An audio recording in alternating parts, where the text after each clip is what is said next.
When taking a step up, or even just a step away from more consumer-focused brands such as Breville, these two machines are brought up in almost every discussion. The Gaggia Classic Pro and the Rancilio Silvia. And more often than not, they're mentioned in the same breath. But there's actually quite a price difference between these two machines. I'll leave them both linked down in the description below so that you can check your local pricing. But our mission today is to help you make a decision between these two machines. Is it worth spending more on the Rancilio, or should you just stick with the Gaggia? Let's find out. Starting off by looking at the physical machines themselves, these two are actually quite similar in the grand scheme of espresso machine offerings. They both have bent metal frames, they both use slightly retro-looking rocker switches to control the brewing, and they both have variable steam knobs. But there are some key differences in the build and design that I do want to point out, the first of which being the water reservoirs. Both of these machines can be refilled from the top using a top access point, but the Gaggia can actually be refilled from the front as well by simply sliding out the drip tray and pulling forward the reservoir. This is a really nice feature if you have low-hanging cabinets, as you won't have to be constantly moving the machine forward and back each time you go to refill it. Another big difference has to do with the drip trays. The drip tray on the Gaggia is a little bit cheap feeling, but it's a pretty classic drip tray. It's nice and deep and has a good capacity. On the Rancilio, it's made of metal, but it's a very strange design. It's actually a metal grate that covers a very shallow pan. Now, in the full review, I mentioned that I don't like this design at all because it reduces the capacity and it makes it really difficult to take this in and out if it's anywhere close to full. So I don't know why they went this route, but I would still give the advantage to the Gaggia here. If we start to look at the actual build quality of the parts that you start to touch on a regular basis between these two machines, that's where the Rancilio starts to step ahead, as you would expect from the more expensive machine. Most notably are the portafilter handle and the steam arm.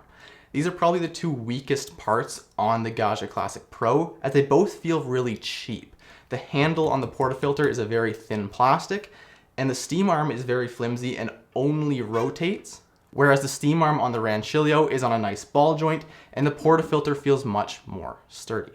One final thing worth mentioning before we move on is that the Rancilio is also 50% heavier than the Gaggia Classic Pro. And you're gonna notice this when doing things like locking in the portafilter, because on the Gaggia you have to hold the top to stop it from sliding around. On the Rancilio, you'll have to do no such thing. So just again, kind of adding to the higher build quality we're getting on the Rancilio. So now that we've covered the actual physical machines, let's move on to the espresso quality, where again, I think these two are closer than most people would expect, especially given the price difference. They both use full-size 58mm portafilters. Both group heads are able to warm up those portafilters very effectively. I believe both of these machines are capable of producing a better, more consistent shot than something like a 54mm Breville. And both are still going to take some temperature surfing because neither are equipped with a PID straight out of the box. Speaking of straight out of the box, I would give a slight edge of espresso quality to the Rancilio. And that was almost exclusively because of the filter baskets that come included with the Gaggia. I found them a little bit cheap feeling, and I just struggled to get the same quality out of those baskets that I was getting on the Rancilio. Now, with that being said, when I put the exact same IMS precision filter basket in both of these machines, I would be lying to you if I said I could taste the difference. So, when set up with the same filter baskets, I believe these two machines are on par in terms of espresso quality and consistency. One final thing to note has to do with the brewing pressure that both these come set up to. If you want to lower those brew pressures down to 9 bar, the Rancilio will be very easy to do that. It actually comes with an instruction in the instruction manual, and the access point is easy to do with just a few screws on the top of the machine. To do the same thing with the Gaggia, you're gonna have to do some Googling, you're gonna have to do some DIY work to either cut the OPV spring or get a replacement, and it's just not something that feels like it's supposed to be done from the manufacturer. That being said, there's tons of information on how to do it. It's just not as straightforward as with the Rancilio. Before we go on and talk about steaming performance, we have to stop for a second and talk about grinder quality. When I say that both these machines will produce the same quality espresso, that is of course assuming that they are using the same quality of grinder. Grinders can make such a huge difference in the quality of espresso that you're able to produce. So with that being said, if the Rancilio is already maxing out your budget and you don't currently own a good espresso grinder, it is almost certainly the better choice to go with the Gaggia and spend that extra budget on a good quality grinder. It might be a slightly reckless generalization, but the Gaggia will make better espresso when paired with a $600 grinder than the Rancilio will when paired with something like a $300 grinder. Now that we've adequately covered espresso, let's move on to steaming, as it's probably one of the most significant performance differences between these two machines. The Silvia comes equipped with a 300 milliliter boiler, whereas the Gaggia has a 100 milliliter boiler. This far larger boiler on the Silvia not only means it's able to steam faster, but it also has a far larger capacity. So if you want to steam a lot of milk or brew many shots back to back, the Silvia might be the better option. However, this larger boiler does come with a downside. Because these are both still single boiler machines, you need to wait for them to transition between brewing and steaming temperature. That transition takes about a minute and a half to heat up this much larger boiler, whereas that transition takes 35 seconds for the 100 milliliter boiler. So, if the Rancilio is able to steam quicker, but the Gaggia transitions quicker, does that mean that they're the same speed at making lattes? Well, not necessarily. All it does mean is that you're going to want to steam first on the Rancilio, cool the boiler down, and then brew your espresso second, as it's far faster to cool the boiler down than it is to heat it up over a minute and a half.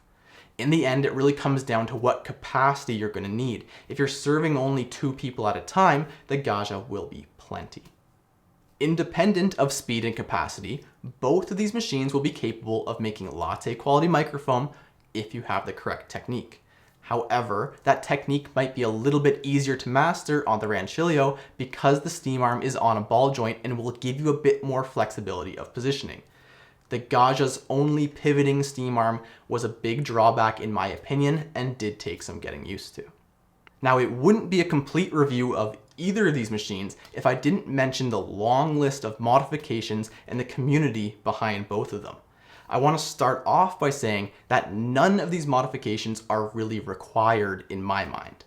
Straight out of the box, both these machines can make great quality espresso and steam great quality milk. However, if you are someone who likes to tinker, there is an endless array of modifications. PIDs, precision filter baskets, shot timers, overpressure valve modifications.